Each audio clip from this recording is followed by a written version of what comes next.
ಶ್ರೀ ಗುರುಭ್ಯೋ ನಮಃ. ಹರಿ ಓಂ. ಸತ್ಯನಾಥೇಂದ್ರ ಪಾದಾಬ್ಜ ದಾಸಾಪೂರ್ವ ಶಿರೋಮಣಿಂ ಸತ್ಯಾಭಿನವ ತೀರ್ಥ ಶ್ರೀ ಪಾದಮಿಷ್ಟ ಪ್ರದಂ ಭಜೆ. ಇಂದು ಮಹಾನುಭಾವರಾದಂತಹ ಸತ್ಯಾಭಿನವ ತೀರ್ಥ ಶ್ರೀಪಾದಂಗಳವರ ಮಧ್ಯಾರಾಧನಾ ಮಹೋತ್ಸವ. ಅದರ ಅಂಗವಾಗಿ ಗುರುಗಳ ನಾಮಸ್ಮರಣೆಯ ಒಂದು ಮಹಿಮೆಯನ್ನು, ಒಂದು ಎರಡು ಮಹಿಮೆಗಳನ್ನು ತಿಳಿಯುವ ಪ್ರಯತ್ನವನ್ನು ಮಾಡೋಣ. ಸಮಾಶ್ರಯೇದ್ ಗುರುಂ ಭಕ್ತ್ಯ ಮಹಾವಿಶ್ವಾಸಪೂರ್ವಕಂ ನಿಕ್ಷಿಪೇತ್ ಸರ್ವಭಾರಾಂಶ್ಚ ಗುರೋ ಶ್ರೀಪಾದ ಪಂಕಜೆ ಅಂತ ಸುಪ್ರಸಿದ್ಧವಾದಂತಹ ಶ್ಲೋಕ. ಏನು ಹೇಳ್ತಾ ಇದ್ದಾರೆ ಈ ಶ್ಲೋಕದಲ್ಲಿ ಅಂತಂದರೆ, ಗುರುಗಳ ಪಾದವನ್ನು ಎಷ್ಟು ಗಟ್ಟಿಯಾಗಿ ನಾವು ಭಜಿಸ್ತೀವೋ ಅಷ್ಟು ಅನುಗ್ರಹ ಮೇಲಾಗ್ತದೆ ಅಂತನ್ನೋದನ್ನು ಈ ಶ್ಲೋಕದಲ್ಲಿ ವರ್ಣನೆ ಮಾಡಿದ್ದಾರೆ. ಈ ಕೆಲಸವನ್ನು ಆಜೀವನ ಅವರು ಮಾಡಿದ, ಆಜೀವನದಲ್ಲಿ ಅವರು ಈ ಕೆಲಸವನ್ನು ಮಾಡಿ ಕೇವಲ ಗುರುಗಳ ನಾಮಸ್ಮರಣೆಯಿಂದ ಸಕಲ ಬಾಧೆಗಳಿಂದ ಪಾರಾದವರು ಅಂತಂದರೆ ಅದು ಸತ್ಯಾಭಿನವ ತೀರ್ಥ ಶ್ರೀಪಾದಂಗಳವರು ಅಂತ. ಈ ಗುರುಗಳ ಸತ್ಯಾಭಿನವ ತೀರ್ಥ ಶ್ರೀಪಾದಂಗಳವರ ಆ ಸಂಸ್ಥಾನ ಪ್ರಾಪ್ತಿ ಅಂತನ್ನೋದನ್ನು ಸತ್ಯನಿಧಿ ತೀರ್ಥ ಶ್ರೀಪಾದಂಗಳವರು ಮುಂಚೆ ಸೂಚನೆ ಮಾಡಿದ್ರು ಅಂತನ್ನೋದು. ಹೇಗೆ ಅಂತಂದರೆ, ಸತ್ಯಾಭಿನವ ತೀರ್ಥ ಶ್ರೀಪಾದಂಗಳವರ ಪೂರ್ವಾಶ್ರಮದ ತಂದೆಗಳು ಅಂತಂದರೆ ಸುಮತಿಯತಿಗಳು ಅಂತ. ಈ ಸುಮತಿಯತಿಗಳಿಗೆ ಸತ್ಯನಿಧಿ ತೀರ್ಥ ಶ್ರೀಪಾದಂಗಳವರು ತವ ಜನ್ಮಾಂತರೇ ಸಂಸ್ಥಾನ ಪ್ರಾಪ್ತಿರ್ ಭವಿಷ್ಯತಿ ಅಂತ ಈ ರೀತಿಯಾಗಿ ಹೇಳಿದ್ದಾರೆ. ಅಂದರೆ ಶಾಸ್ತ್ರದಲ್ಲಿ ತಿಳಿದಂತೆ ಆತ್ಮಾವೈ ಪುತ್ರನಾಮಾಸಿ ಅಂತ ಈ ರೀತಿಯಾಗಿ ಅವರ ಮುಂದಿನ ಜನ್ಮ ಅಂತಂದರೆ ಅದೇ ಪುತ್ರ ಜನ್ಮ. ಆ ಪುತ್ರ ಜನ್ಮದಲ್ಲಿ ನಿಮಗೆ ಸಂಸ್ಥಾನ ಪ್ರಾಪ್ತಿ ಆಗ್ತದೆ ಅಂತನ್ನೋದನ್ನು ಸತ್ಯನಿಧಿ ತೀರ್ಥ ಶ್ರೀಪಾದಂಗಳವರು ಮುಂಚೆ ಸೂಚನೆಯನ್ನು ನೀಡಿದ್ದರು. ಸತ್ಯಾಭಿನವ ತೀರ್ಥ ಶ್ರೀಪಾದಂಗಳವರು ಅಂತಂದಾಗ ಮೊದಲಿಗೆ ಹಿಂಗೆ ನಮಗೆ ತಲೆಗೆ ಹೊಡೆಯೋದೇನು ಅಂದರೆ ಗುರುಭಕ್ತಿ ಅಂತ. ಯಾಕೆಂದರೆ ಅಷ್ಟು ಗುರುಭಕ್ತಿಯನ್ನು ಮಾಡಿ ಅವರು ಎಲ್ಲ ಬಾಧೆಗಳಿಂದ ಪಾರಾದರು ಅಂತ. ಯಾವ್ಯಾವ ಬಾಧೆಗಳು ಏನು ಅಂತಂದರೆ, ಪ್ರಸಿದ್ಧವಾದದ್ದು ಏನು ಅಂದರೆ, ಮ್ಲೇಚ್ಛರಾಜ ಮಹಾಚೋರ ಮಹಾಗ್ನಿಭ್ಯೋ ಮಹದ್ಭಯಂ ಯತ್ೃಪಾಲೇಶ ಮಾತ್ರೇಣ ಗತಂ ನೈವ ವಿಚಾರಣ ಅಂತ. ಮ್ಲೇಚ್ಛರಾಜರ ಬಾಧೆ, ಚೋರಬಾಧೆ, ಅಗ್ನಿಬಾಧೆಗಳಿಂದ ಕೇವಲ ಗುರುಗಳ ನಾಮಸ್ಮರಣೆ ಮಾಡೋ ಮೂಲಕವಾಗಿ ಅವರು ಅದನ್ನು ಆ ಎಲ್ಲ ಬಾಧೆಗಳಿಂದ ನಿವೃತ್ತಿಯಾದರು. ಅಂದರೆ ಮೊದಲಿಗೆ ಯಾವುದು ಅಂತಂದರೆ ಮ್ಲೇಚ್ಛರಾಜರ ಬಾಧೆ. ಸತ್ಯಾಭಿನವ ತೀರ್ಥ ಶ್ರೀಪಾದಂಗಳವರ ಕಾಲದಲ್ಲಿ ಅನೇಕ ಮ್ಲೇಚ್ಛರಾಜರ ಒಂದು ಹಾವಳಿ ತುಂಬ ಜಾಸ್ತಿಯಾಗಿತ್ತು. ಅಂದರೆ ಧರ್ಮಾಚರಣೆಗೆ ತೊಂದರೆ ಮಾಡೋದು, ಈ ರೀತಿ ಅನೇಕ ಜನರಿಗೆ ಸಜ್ಜನರಿಗೆ ತೊಂದರೆ ಮಾಡೋದು, ಈ ರೀತಿಯಾಗಿ ಅನೇಕ ತೊಂದರೆಗಳನ್ನು ಕೊಡ್ತಾ ಇದ್ರು. ಯಾರು ಅಂದರೆ ಮ್ಲೇಚ್ಛರಾಜರು. ಆ ಮ್ಲೇಚ್ಛರಾಜರ ಆ ಒಂದು ಬಾಧೆಯಿಂದ ಹೇಗೆ ಜನರನ್ನು ಕಾಪಾಡೋದು ಅಂತ ವಿಚಾರ ಮಾಡಿದಾಗ ಸತ್ಯಾಭಿನವ ತೀರ್ಥ ಶ್ರೀಪಾದಂಗಳ ಅವರು ಮಾಡಿದಂತಹ ಕೆಲಸ ಏನು ಅಂತಂದರೆ, ಇನ್ನೂ ಎರಡು ಬಾಧೆಗಳಿದೆ. ಯಾವುದು? ಚೋರಬಾಧೆ ಅಂತಂದರೆ ಸತ್ಯಾಭಿನವ ತೀರ್ಥ ಶ್ರೀಪಾದಂಗಳವರು ಹೀಗೆ ಒಂದು ಯಾವುದೋ ಗ್ರಾಮದಲ್ಲಿ ವಾಸ ಮಾಡಬೇಕಾದಾಗ ಅಲ್ಲಿ ಚೋರರು ಬಂದು ಏನು ಮಾಡ್ತಾರೆ ಅಂತಂದರೆ, ಆ ಮಠದ ಸಂಪತ್ತನ್ನೆಲ್ಲ ನೋಡಿ ಆ ವಜ್ರ ವೈಢೂರ್ಯವನ್ನು, ಮಂಟಪಗಳನ್ನೆಲ್ಲವನ್ನು ಅಪಹಾರ ಮಾಡಬೇಕು ಅಂತ ವಿಚಾರ ಮಾಡಿದಾಗ ಅವಾಗಲೂ ಸತ್ಯಾಭಿನವ ತೀರ್ಥ ಶ್ರೀಪಾದಂಗಳವರು ಮಾಡಿದ ಒಂದೇ ಕೆಲಸ. ಮತ್ತು ಯಾವುದು ಅಂತಂದರೆ ಅಗ್ನಿಬಾಧೆ ಅಂದ್ರೇನು? ಸತ್ಯಾಭಿನವ ತೀರ್ಥ ಶ್ರೀಪಾದಂಗಳವರು ಪೂಜೆಯನ್ನು ಮಾಡಬೇಕಾದಾಗ ನೈವೇದ್ಯದ ಸಮಯದಲ್ಲಿ ಒಂದು ಅಡ್ಡ ಪರದೆ ಎಳೆದಿರ್ತಾರೆ. ಅಲ್ಲಿ ಕೇವಲ ಬಲಸೇವೆ ಮಾಡೋರು ಮತ್ತು ಸ್ವಾಮಿಗಳು ಮಾತ್ರ ಇರ್ತಾರೆ. ಏನಾಗಿಬಿಡ್ತದೆ, ದೈವ ಇಚ್ಛೆ ಗೊತ್ತಿಲ್ಲ, ಅಗ್ನಿ ಅಂದರೆ ಅಲ್ಲಿ ಅಗ್ನಿಯ ಜ್ವಾಲೆ ಹತ್ಕೊಂಡ್ಬಿಡ್ತದೆ, ಅಂದರೆ ಬೆಂಕಿ ಹತ್ಕೊಂಡ್ಬಿಡ್ತದೆ. ದೈವ ಇಚ್ಛೆ ಏನಿತ್ತೋ ಗೊತ್ತಿಲ್ಲ, ಆದರೆ ಎಲ್ಲರೂ ಕೂಡ ಆತಂಕಕ್ಕೊಳಗಾಗಿಬಿಡ್ತಾರೆ.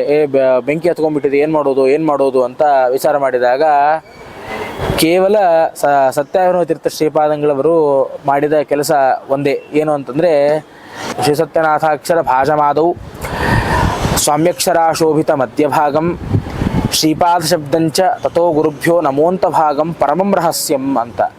ಏನು ಅಂದರೆ, ಶ್ರೀ ಸತ್ಯನಾಥ ಸ್ವಾಮಿ ಶ್ರೀಪಾದ ಗುರುಭ್ಯೋ ನಮಃ, ಶ್ರೀ ಸತ್ಯನಾಥ ಸ್ವಾಮಿ ಶ್ರೀಪಾದ ಗುರುಭ್ಯೋ ನಮಃ. ಕೇವಲ ಇಷ್ಟೇ, ಗುರುಗಳ ನಾಮಸ್ಮರಣೆ ಮಾಡೋ ಮೂಲಕವಾಗಿ ಮೂರೂ ಬಾಧೆಗಳು ಅಂದರೆ ಮ್ಲೇಚ್ಛರಾಜರ ಬಾಧೆ ಆಗಿರ್ಬೋದು, ಚೋರ ಬಾಧೆ ಆಗಿರ್ಬೋದು, ಅಗ್ನಿಬಾಧೆ ಆಗಿರ್ಬೋದು, ಯಾವ ಬಾಧದಲ್ಲಿಯೂ ಕೂಡ ಕೇವಲ ಅವರು ಮಾಡಿದಂತಹ ಆ ಒಂದು ಬಳಸಿದಂತಹ ಅಸ್ತ್ರ ಯಾವುದು ಅಂದರೆ ಕೇವಲ ಶ್ರೀ ಸತ್ಯನಾಥ ಸ್ವಾಮಿ ಶ್ರೀಪಾದ ಗುರುಭ್ಯೋ ನಮಃ ಇಷ್ಟೇ.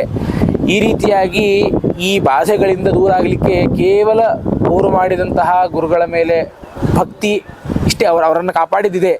ಆದ್ದರಿಂದ ಇಷ್ಟು ಗುರುಭಕ್ತಿ ಮಾಡಿ ಗುರುಗಳ ಅನುಗ್ರಹಕ್ಕೆ ಪಾತ್ರರಾದವರು ಸತ್ಯಾಭಿನವ ತೀರ್ಥ ಶ್ರೀಪಾದಂಗಳವರು ಅಂತ ಹೇಳಬಹುದು. ಮತ್ತು ಇನ್ನೊಂದೇನು ಮಹಿಮೆ ಅಂತಂದರೆ ಸಂಚಾರ ಮಾಡ್ತಾ ಇರ್ತಾರೆ. ಏನು ಅಂದರೆ ಗ್ರೀಷ್ಮ ಕಾಲದಲ್ಲಿ ಸಂಚಾರ ಮಾಡೋದು ಅಂದರೆ ಅದು ಬಹಳ ಕಠಿಣ ಸಾಧ್ಯ. ಯಾಕೆ ಅಂತಂದರೆ ತುಂಬ ಬಿಸಿಲಿರ್ತದೆ, ಸಂಚಾರ ಮಾಡೋದು ತುಂಬ ತೊಂದರೆ ಆಗ್ತದೆ. ಈಗಿನಂಗೆ ಕಾರು ಬಸ್ಗಳಿರಲಿಲ್ಲ.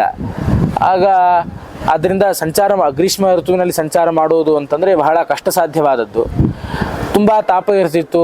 ಈ ತಮಿಳುನಾಡು ಪ್ರದೇಶ, ಆಂಧ್ರ ಪ್ರದೇಶಕ್ಕೆಲ್ಲ ಹೋದರೆ ಅನೇಕ ತುಂಬ ತಾಪ ಜಾಸ್ತಿ ಇರ್ತದ್ರಿಂದ ತೊಂದರೆಗಳು, ತಾಪದಿಂದ ಆದಂತಹ ತೊಂದರೆಗಳು ತುಂಬ ಆಗ್ತಿತ್ತು ಸ್ವಾಮಿಗಳವರಿಗೆ. ಅವಾಗ ಅಲ್ಲೇನು ಮಾಡೋದು ಅವಾಗ ಅಂತಂದರೆ ಅವರು ಮಾಡಿದಂತಹ ಉಪಾಯ ಏನು, ಸತ್ಯಾಭಿನವ ತೀರ್ಥ ಶ್ರೀಪಾದಂಗಳವರು ಏನು ಯೋಚನೆ ಮಾಡಿದರು ಅಂತಂದರೆ ರಾತ್ರಿ ಹೊತ್ತು ಸಂಚಾರ ಮಾಡೋಣ, ಬೆಳಗ್ಗೆ ಹೊತ್ತು ಪೂಜಾದಿ ಕೈಂಕರ್ಯಗಳನ್ನು ಮುಗಿಸಿಕೊಂಡು ರಾತ್ರಿ ಹೊತ್ತು ಸಂಚಾರ ಮಾಡೋಣ ಅಂತ ಈ ರೀತಿಯಾಗಿ ವಿಚಾರವನ್ನು ಮಾಡಿದರು. ಸರಿ ಆಯಿತು ಅಂಥೇಳಿ ಬೆಳಗ್ಗೆ ಹೊತ್ತಿನ ಎಲ್ಲ ಕಾರ್ಯಗಳನ್ನು ಮುಗಿಸಿಕೊಂಡು ರಾತ್ರಿ ಸಂಚಾರ ಮಾಡಲಿಕ್ಕೆ ಪ್ರಾರಂಭ ಮಾಡ್ತಾರೆ. ಮೊದಲನೇ ದಿನ ರಾತ್ರಿ ಸಂಚಾರ ಮಾಡಲಿಕ್ಕೆ ಪ್ರಾರಂಭ ಮಾಡ್ತಾರೆ. ಮತ್ತೆ ತಾಪ ಆಗ್ತದೆ. ರಾತ್ರಿ ಸಂಚಾರ ಮಾಡ್ತಾ ಇದ್ರೆ ತಾಪ ಆಗ್ತದೆ. ಮತ್ತು ಎರಡನೇ ಸರ್ತಿ ಎರಡನೇ ದಿನ ಮತ್ತು ರಾತ್ರಿ ಸಂಚಾರ ಮಾಡ್ಲಿಕ್ಕೆ ಪ್ರಯತ್ನ ಪಡ್ತಾರೆ. ಅವಾಗಲೂ ಕೂಡ ತುಂಬ ತಾಪ ಆಗ್ತದೆ.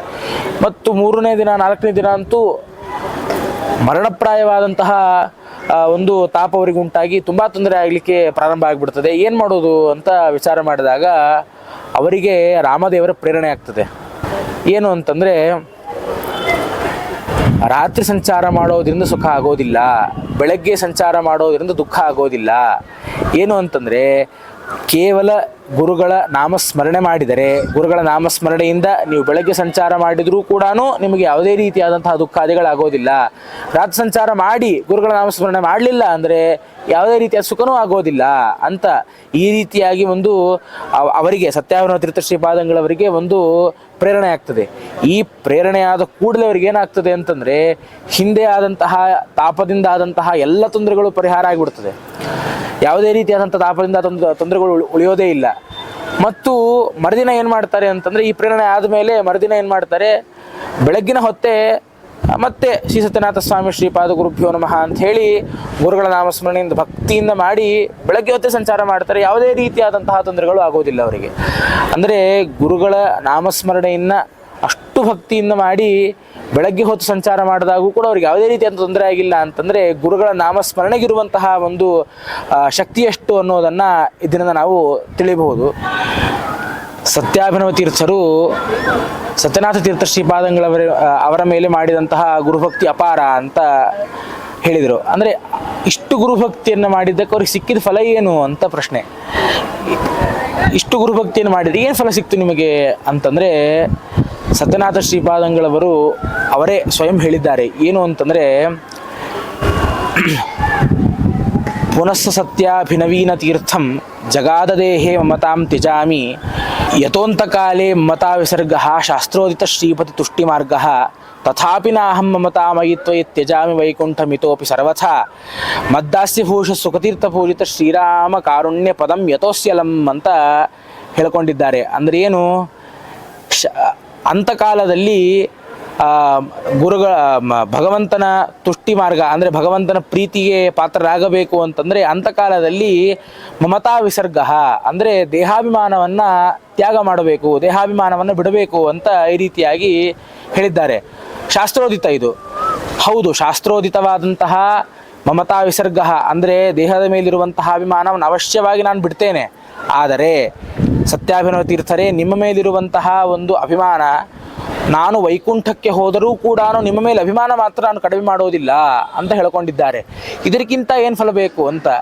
ಯಾಕೆ ಬಿಡೋದಿಲ್ಲ ಅಂದರೆ ಗುರುಗಳು ಈ ಮಾತನ್ನು ಹೇಳಬೇಕು, ನಿಮ್ಮ ಮೇಲಿರುವಂತಹ ಅಭಿಮಾನವನ್ನು ನಾನು ಸ್ವಲ್ಪನೂ ಕಡಿಮೆ ಮಾಡಿಕೊಳ್ಳೋದಿಲ್ಲ ಅಂತ ಹೇಳಿದ್ದಾರೆ ಸತ್ಯನಾಥ ತೀರ್ಥ ಶ್ರೀಪಾದಂಗಳವರು. ಯಾಕೆ ಹೇಳಬೇಕು ಅದನ್ನು ಅಂತಂದರೆ ಸತ್ಯಾಭಿನವ ತೀರ್ಥರು ಏನು ಮಾಡ್ತಿದ್ರು ಅಂತಂದರೆ ನಾನು ಸತ್ಯನಾಥ ತೀರ್ಥರ ದಾಸ ಅಂತನ್ನೋದನ್ನ ಅಲಂಕಾರ ಎಲ್ಲ ಕಡೆ ಹೇಳ್ಕೊಂಡು ಅಡ್ಡಾಡ್ತಿದ್ರು. ನಾನು ಸತ್ಯನಾಥ ತೀರ್ಥರ ದಾಸ ಅನ್ನೋದನ್ನ ಅಲಂಕಾರಪ್ರಾಯವಾಗಿ ಇಟ್ಕೊಂಡಿದ್ರು ಸತ್ಯಾಭಿನವ ತೀರ್ಥ ಶ್ರೀಪಾದಂಗಳವರು. ಮತ್ತು ಅವರಿಗೆ ಯಾರ ಅನುಗ್ರಹ ಇತ್ತು, ಯಾರ ಪ್ರೀತಿಗೆ ಪಾತ್ರರಾಗಿದ್ರು ಅಂತಂದ್ರೆ ಅವರು ಸುಖತೀರ್ಥ ಪೂಜಿತ ಶ್ರೀರಾಮ ಅಂದರೆ ಮಧ್ವಾಚಾರ್ಯರು ಪೂಜೆ ಮಾಡಿದಂತಹ ಮೂಲರಾಮಚಂದ್ರ ದೇವರ ಅನುಗ್ರಹಕ್ಕೆ ಪ್ರೀತಿಗೆ ಪಾತ್ರರಾಗಿದ್ದೀರಿ. ಆದ್ದರಿಂದಾಗಿ ನಿಮ್ಮ ಮೇಲಿರುವಂತಹ ಅಭಿಮಾನ ಸ್ವಲ್ಪವೂ ಕೂಡ ನಮಗೆ ಕಡಿಮೆ ಆಗೋದಿಲ್ಲ ಅಂತನ್ನೋದನ್ನು ಸತ್ಯನಾಥ ತೀರ್ಥ ಶ್ರೀಪಾದಂಗಳವರು ಸ್ವಯಂ ಹೇಳ್ಕೊಂಡಿದ್ದಾರೆ. ಅಂದರೆ ಇದಕ್ಕಿಂತ ಏನು ಗುರುಭಕ್ತಿ ಮಾಡಿದ್ದಕ್ಕೆ ಫಲ ಏನು ಸಿಕ್ತು ಅಂತಂದರೆ ಇದಕ್ಕಿಂತ ಏನು ಫಲ ಬೇಕು ಅಂತ. ಯಾಕಂದರೆ ಗುರುಗಳು ಈ ಮಾತನ್ನು ಹೇಳಬೇಕು ಅಂದರೆ ಸಾಧಾರಣ ಅಲ್ಲ. ಆದ್ದರಿಂದ ಇಷ್ಟು ಗುರುಭಕ್ತಿಯನ್ನು ಮಾಡಿ ಅವರ ಗುರುಗಳ ಅನುಗ್ರಹಕ್ಕೆ ಪಾತ್ರರಾದವರು ಸತ್ಯಾಭಿನವ ತೀರ್ಥ ಶ್ರೀಪಾದಂಗಳವರು ಅಂತ. ಇಂತಹ ಸತ್ಯಾಭಿನವ ತೀರ್ಥ ಶ್ರೀಪಾದಂಗಳವರು ನಮಗೆ ಗುರುಗಳ ಮೇಲೆ ಭಕ್ತಿ ಬರುವಂತೆ ಅನುಗ್ರಹವನ್ನು ಮಾಡಿ ಉದ್ಧಾರ ಮಾಡಬೇಕು ಅಂತ ಪ್ರಾರ್ಥನೆ ಮಾಡ್ತಾ ಇದ್ದೇನೆ. ಶ್ರೀಕೃಷ್ಣ ಅರ್ಪಣಮಸ್ತು.